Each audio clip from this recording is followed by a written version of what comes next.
Hi guys, sorry we're a little bit late. I was actually out picking more lemon balm for the recipes we're gonna make today. First off, it has been super, super warm here. I don't know where you live, but it has been unusually dry and warm. So, well, and the last time that it was really like this was the first summer we moved here. Yeah. Or so 2015. Right. So we moved here in 2014. Summer. So, yeah, August. It was August. And then that first spring, we experienced this kind of weather where, matter of fact, Dad had just put in his water catchment systems. Mm-hmm. And then there was no more rain. Hi, Kana. Hi, Kana. So that was a real bummer that year. And this year we're experiencing the same thing. There's no rain. Fortunately, all of our water catchment systems are full because we had them in early spring and winter. Yeah, he closed them up in winter, but as everything started melting, temperatures came down. He opened everything back up and got it ready again. And so we actually do have water in our catchments, but that first year we didn't. And there was a lot of fires that year as well. So. Not looking forward to that. We'll have to talk about that with maybe some herbs to help with smoke inhalation and protection from fire, because that can affect your entire detoxification system, your liver and everything. But that first year, I didn't have my herb garden. So, matter of fact, nothing really had been put in.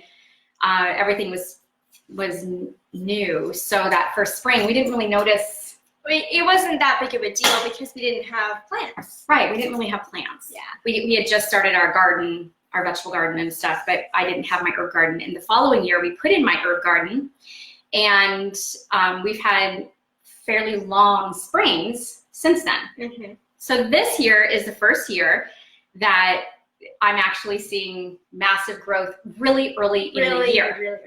Yeah, or maybe, I don't know, because these last few years have been really intense springs, so I don't know if... What's an intense spring? I don't, long and cold. And okay, so see, rainy. I grew up in the Seattle area, so for me, spring brings some rain, yes, but it's bringing in lush growth and stuff, and here in North Idaho, it is not that way. I would visit my sister in Oregon, and they'd have all these flowers out in March, which is what I was used to. And then suddenly I come home and there's nothing.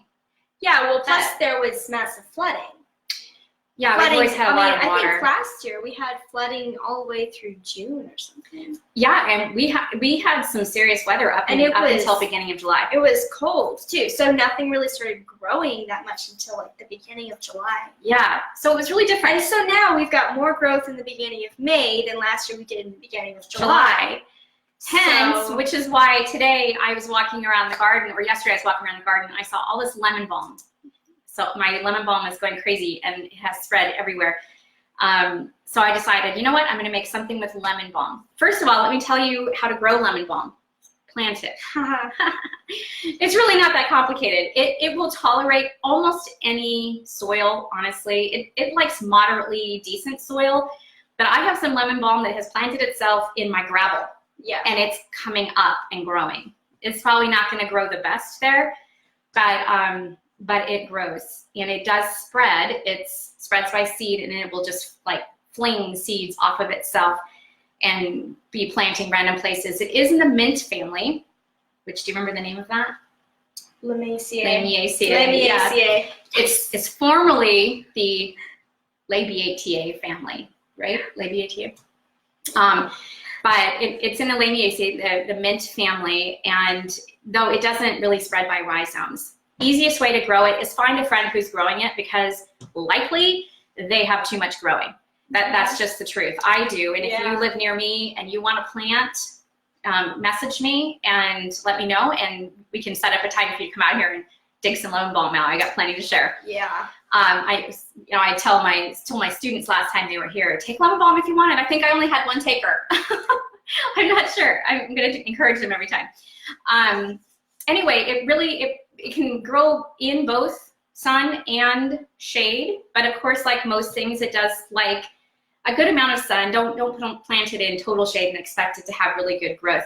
if you are like cutting your teeth on gardening and you're brand new and maybe you're just putting in an herb garden, or you haven't really gardened anything else before and you feel like maybe you have a black thumb, I've thought that for a long, long time. This is the plant to try it with. Yep. It's very rare that you won't be successful. One of my students did say she tried to grow it and it didn't grow. So if that happens, try it again. Apparently that must have been a bad plant, because honestly, it is the easiest thing to grow, this and mint. And most of the time you're gonna have a hard time containing it. So growing it in a container, or really planting it where you don't mind it, you know, flourishing and kind of spreading a little bit. And you can control it easily just by continuing to trim it throughout the growing season. As far as medicinals, it's a great carminative, so it's really good for your stomach. It's calming to your stomach. It can expel gas and kind of reduce. It's at work generally is because it's also helps with tension and anxiety, and so it kind of reduces that anxiety, and that a lot of times, you know how you get butterflies in your stomach, and you're like nervous stomach, where you can kind of get some indigestion. That can help calm that, and it can help reduce that. This is also safe for children, and generally people like the taste. So there's some herbs out there that are so bitter, they're really, really difficult to get down, and especially getting kids to take them, it's like, that ain't gonna happen. Yeah. But this is a great herb. Add a little bit of honey, and it's got that kind of lemony, bright flavor. Makes a wonderful tea, and you can make it into popsicles, or you can make it into a syrup and use it on top of like a slushy, or not a slushy. That's like snow cone. A snow cone.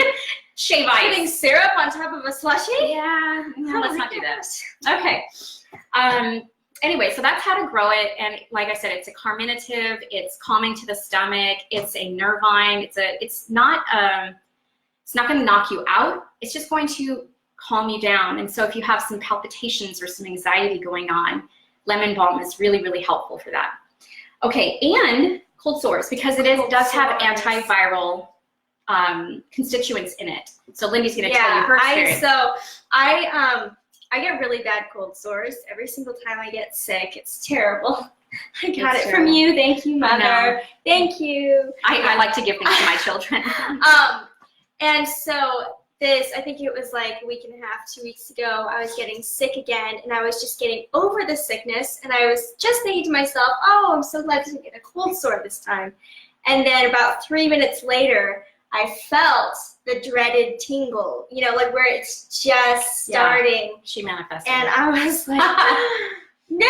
So I was just totally fed up with being sick. So I went out to the garden, and at that point, the lemon balm was pretty small. Like it was like that tall, but I picked those leaves and I chopped them up and put them in a bowl, and then just added like a couple teaspoons of hot water and covered it and let it sit in that water, like super, super concentrated. And then multiple times a day was applying that to where the cold sore was. And it had, by the time I got everything ready, it turned into an actual cold sore. And then I was drinking the tea from dried leaves. So I drank the tea twice a day and then was applying throughout the day, and even having it sit on there. So taking a paper towel, soaking it, and then having it sit on there for like 15 minutes. And after 2 days, it was gone. And it never got bigger. Like it's like 6 hours into me just, rinsing it with the lemon balm every hour or so, it was already drying up, and I could tell that it was just fizzling away, which is, you could say, oh, maybe it just wasn't. I get cold sores really, really bad. So they spread fast and they get big, and it was right in the corner of my mouth. Which is the sensitive which is area. the worst. Yeah. So it's like, when I get a cold sore, I get a cold sore. And this time it just went away without pain, without discomfort, and without any like visual appearance of it. Like I never really saw it. No. So I did see her walking around with paper towel. Yeah, I was just walking around the house with a paper towel sitting there like, whoop. Hi, Rhonda. Yeah. Okay, so today what I'm gonna make is a shrub. Now, not like a shrub, not like a bush shrub. A shrub was really popular in colonial America, and it's a mixture generally of juice in, like some sort of fruit in sugar, made into this juice, and then you add vinegar to it. Then you can use that to mix into a mixed drink, like add alcohol. I'm always coming up with ideas for this, right? We're hitting summer, people. You've got to sit on the back deck and enjoy our drinks. Or you can add sparkling water. Okay, so you can make it totally non-alcoholic. You don't have to be using alcohol. So this is safe for children, and it's, you know, for pregnant women, things like that. The only warning I would give you about lemon balm used in therapeutic doses is if you have hypothyroidism, it can act with and kind of against your medicine. If you have hyperthyroidism, if your thyroid tends to run fast or high, then it actually is helpful to bring that down. So on a casual drinking basis, though, if you're just having a cup of lemon balm tea or even the shrub, which isn't going to have that much medicinal stuff in it, having that occasionally, even with hypothyroidism, isn't that big of a deal. So that's the only warning. And generally, almost every herb you would see out there, unless they've done significant testing on it, anytime you're pregnant, you know, you need to be careful with herbs. So, you know, don't take this as a recommendation to take lemon balm. Okay, now, this first shrub, I'm showing you two different versions because there are purists out there that would say this first one isn't a shrub because we're going to cook it and heat it, and we're going to throw the lemon balm leaves in there and let it sit. And then I will show you kind of the traditional way of creating a shrub. I will have to do a follow-up, which I'll do on Saturday sometime. I'll try to post the time. We're still trying to figure that out. We got planting and things going on that day. But Saturday, I'll follow up and show you how to go ahead and process that shrub and finish it completely, because today it's going to be in the first part. It has to sit for a couple of days, and then we'll finish it up. So, To drink emoji. hi. Yeah, I'll drink with you. All right. Okay. So I'm going to tell you the ingredients here. We have 3/4 of a cup of ACV vinegar. This actually had some mother chunks in it.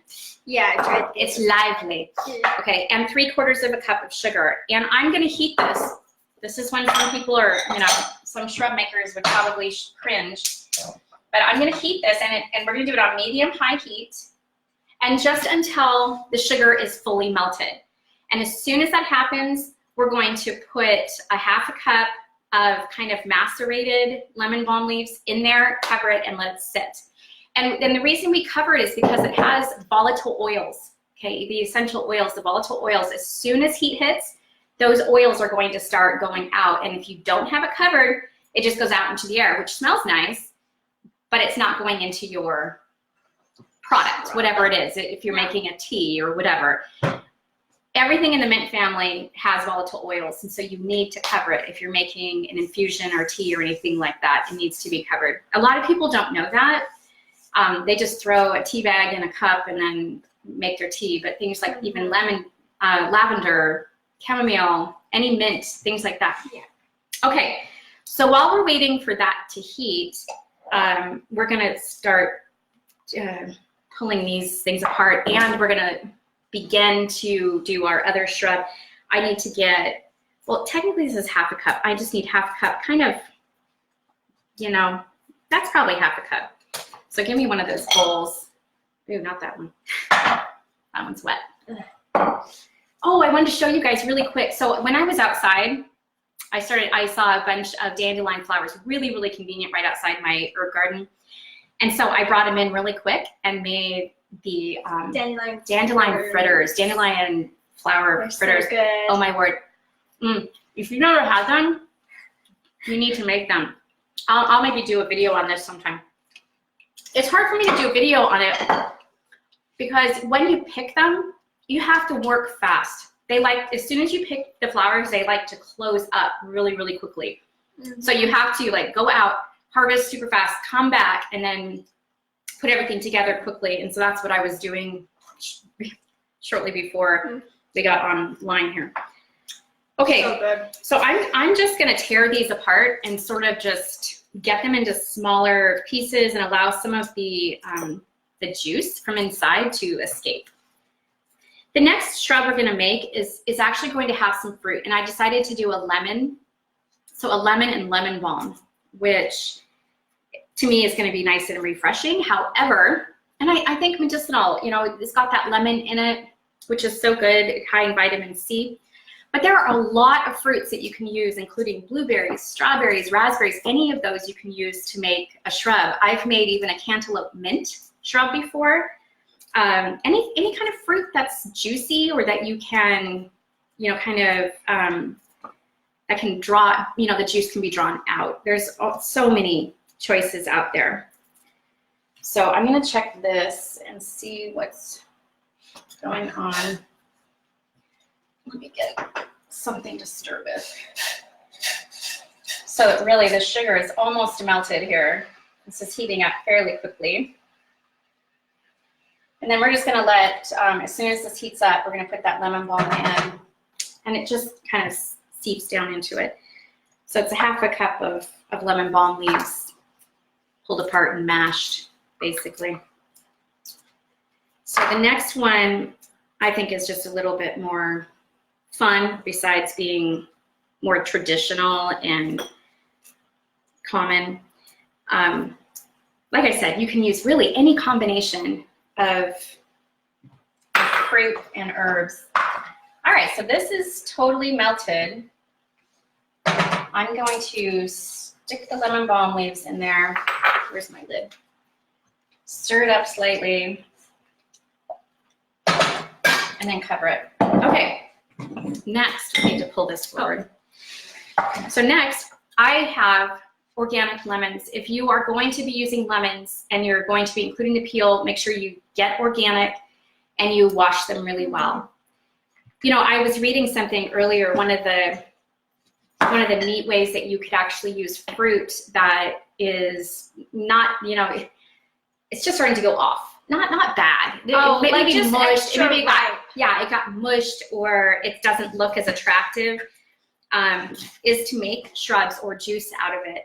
And sometimes if you go to a, you bring the bowl over, a farmer's market, there might be some of the farmers there that, you know, they're less than ideal looking fruit isn't getting sold. And when they take it home, they are gonna either give it to their animals or put it in the compost. So maybe go around, you know, at the end of a farmer's market and see if there's any berries or things like that that you can get at reduced price or even free, so they don't have to take care of it, to be able to make things like shrubs or even juice or whatever at home, because the look doesn't matter then, right? All right. Don't be shallow. What? I said don't be shallow. Looks don't matter. Yes, exactly. Looks don't matter. Okay, so we actually need 1 cup of lemons. So I'm going to do the measuring here. I think we're at 1 cup. All right. Oh yeah, I'm going to add just maybe a few more slices, and then we'll be good. We'll be at a cup. All right. You don't have to make these super small like this. And some of the recipes I read, people were doing them in kind of quarters, but I want to make sure that it has plenty of access to the sugar. And then I'm going to add the sugar. We need to start stirring that in. Do I stir it with a spoon or this? Let's do it with let's do it with a spoon right now. But hold on. Okay, I'm going to take a little bit of the sugar. Sorry, I'm taking it back a little bit because we're going to put the lemon balm in here. We're going to do half a cup of lemon balm. Oh, you guys, I am so not a measuring person. It's okay to do approximate. Really, you can use anywhere from a half a cup to a cup. I kind of want to eat this. Yeah. It's like a lemon covered in, well, it's a lemon covered in sugar. I know. Edible lemonade. Exactly. And what's neat is actually when you strain it all out, the lemons will be edible. Really? Yeah. So you'll have your shrub and you'll have these little edible lemons where you could, if you wanted, put them in a dehydrator and dry them and have these. Right, and then there's sugar basically. Yeah. Kind of like, oh, sugared mint. That's the best. Yeah, sugared mint is so good. How do you do that again? You just do. It's egg white.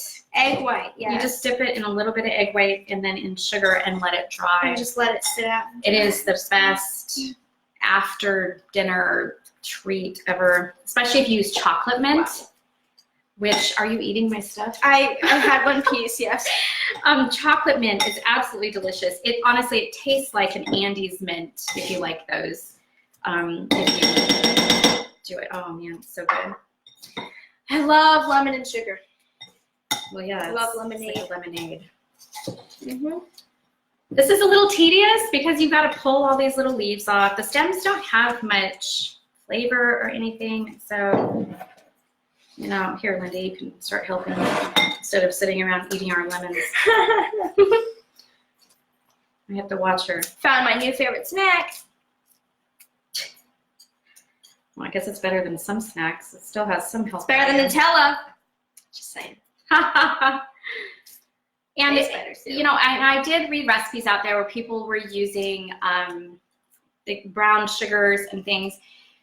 What I've discovered is that they just don't have, some of them are even sweeter, and they don't have the same, they don't allow for the fruit and herbs flavors to come out. It sort of covers it because of the heavier sugar taste. But it's totally up to you what you want to use. This is just, like I said, the traditional way that shrubs have been made with using this, the white cane sugar. I don't know, is it called processed? Or what is it? I don't know. Refined? Refined, there we go. That's a much better way of saying it, refined sugar. We're refined. Well, at least one of us is. You know which one I don't know. I'm not sure. Okay. It depends on the day. Yes, it does. And depends on who I'm around. Yeah. Yeah, that's true. Oh, man. Okay. All right, so I think we have about half a cup in here. And what I'm going to do, the reason I reserved a tiny bit of this sugar is because I want to take anything, it doesn't matter what it is, and sort of blend. Is that what you need? I think so, yeah. I think we're gonna be good. Blend this sugar and sort of mash it so that it starts drawing out the flavor and the juices. It's harder to do this once it's mixed in with the lemon because the lemon is so chunky. And the lemon, that juice is gonna draw right out pretty easily into that sugar. Whereas lemon balm will be a little more stubborn, I think. So, has anybody ever made a shrub? I mean, I don't know who all is watching right now. I don't know, it's saying that there's nobody here. Yeah, if you've made a shrub, let me know because, you know, I'm curious to know if there's people out there doing this. This kind of lost popularity, hi Sean, for quite a while, and it's coming back in. It's something that you'll find at bars now, and I know a really neat lady down in Coeur d'Alene, her and her husband made quite a few shrubs, different herbal and fruit shrubs. So, all right, so I kind of macerated this in, and as a matter of fact, I can smell that lemon balm smell. That tastes good. Yeah, and yeah, you're not allowed to taste it. What are you doing? It's dangerous to have her cooking next to me. Yeah. All right. So we're going to put this in here. Now, over the next 48 hours, this should draw the juices out. It's going to sit in the fridge for the next couple of days, and it will draw the juices out, and then we'll have something to separate it, and then we can add the vinegar to that then. And like I said, I'll show you that later. In the meantime, this shrub is basically done. I have to let it sit a little bit longer because it hasn't been a full 10 minutes that it's been sitting there. But all I'm going to do at this point is strain that through, since everything's not too super small and it doesn't have any fruit in it, you can just strain it through a regular, yeah, you know, metal sieve or bag or whatever you want to do, and put it in, and then stick it in a jar, and it's ready to use. It is best if it sits for at least a day. The traditional one, once you do the 2-day preparation and then you add everything at the end, the vinegar at the end, that is best if it sits for a week and the flavors sort of settle and mellow and even each other out. Whereas this, because we're doing the quick method, an overnight refrigeration, and it'll be ready to drink tomorrow. You can just add it to sparkling water or use it to make, there's lots of recipes out there for alcoholic beverages that you can use it to mix into. So I think that is it. Yep. I totally encourage you to grow lemon balm, and like I said, find a friend who has some and just plant it in your garden. I'm sure it's available at every garden center and store all around you. So step out and grow some lemon balm. All right, and I'm gonna be putting this recipe in my free herbal content. So you can go over there, sign up, and you can see all my different recipes and things that I share. And I'd appreciate you telling other people about my lives. I'd love for people to come and join me. It's much easier to talk to people than it is to talk to a camera. I know interacting is really, really hard because there's like a delay. So I ask a question and then like 2 minutes later, I see it answer if I see it at all. But I really enjoy, talking with people rather than just talking to a camera. And I do have an online herbal school if you're interested in getting more into herbalism. This is kind of I would say, a community herbalist level with anatomy and physiology and energetics and lots of herbs that we go over, and every preparation that you could possibly think of we cover. So and it's a lot of fun. It's just fun. I also put on herb walks and herb talks. So if you're interested in that, you can go to my website, huckleberrybotanicals.com, and look at that and schedule me for an herb talk with a group of your friends or with your garden group or whatever. Okay, until next time, health and joy. And it'll take us a second to actually go. Yeah. So goodbye again. Bye. Wait.